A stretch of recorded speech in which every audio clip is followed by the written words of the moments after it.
So we're here to speak more about hand postures, and now what we're going to talk about isn't so much a general sensory hand posture. It's more of a hand posture that we would talk about with respect to applying pressure.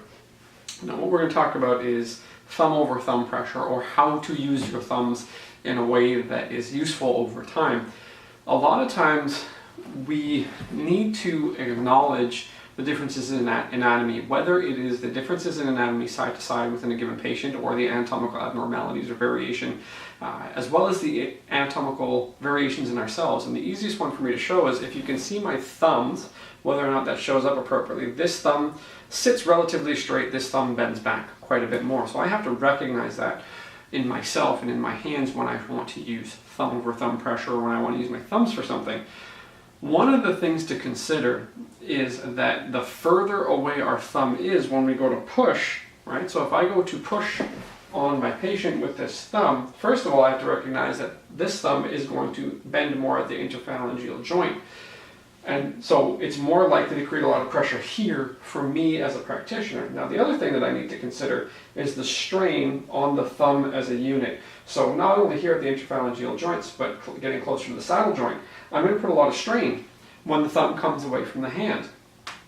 So if you're going to use thumbs for pressure, the initial thing to consider is to keep the thumb in relation to the hand. So keep the thumb tight to the hand so it's got a brace, or it's got a support. So now when I push, should I want to, now this isn't ideal. If I was going to use some thumb pressure, I'd probably be standing so I had a better angle, but I want it to be close enough to the camera that you can see my thumb, right? So as I push, my thumb is now supported, it's braced.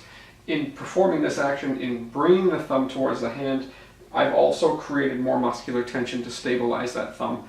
A little bit less wear and tear, a little bit less strain on the joints. Now, should I be looking, and also before we move on to that, a lot of people will talk about the idea of keeping the thumb in and that the fingers are longer than the thumb. Well, if you curl and you essentially make a fist and you bring the thumb, if you look here, the thumb ends up being a little bit longer than the hand, and you can move the hand out of the way and you can adjust as you need to. If I want to go thumb over thumb for some reason, now generally speaking, for angle of application, I would be standing, so I'd be up, so I could create a drive for whatever reason. Whether I'm working on what some people would like to term a Chapman's reflex point, a tender point, a trigger point, whatever it is. What I've noted in my patient would be an alteration in a given region in tissue texture or tissue tone. So I would notice everything was soft and one spot was hard, or everything was hard and one spot was soft. Whatever it is, I've noticed a difference in tissue yield, or in tissue texture, tissue tone.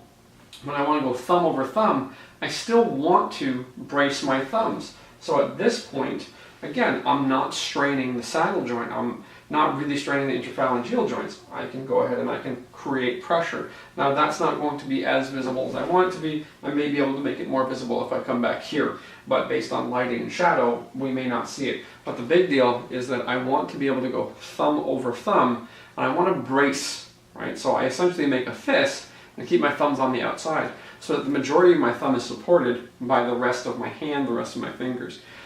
That is aimed at not only being able to create more pressure, but less strain on me as a practitioner over time.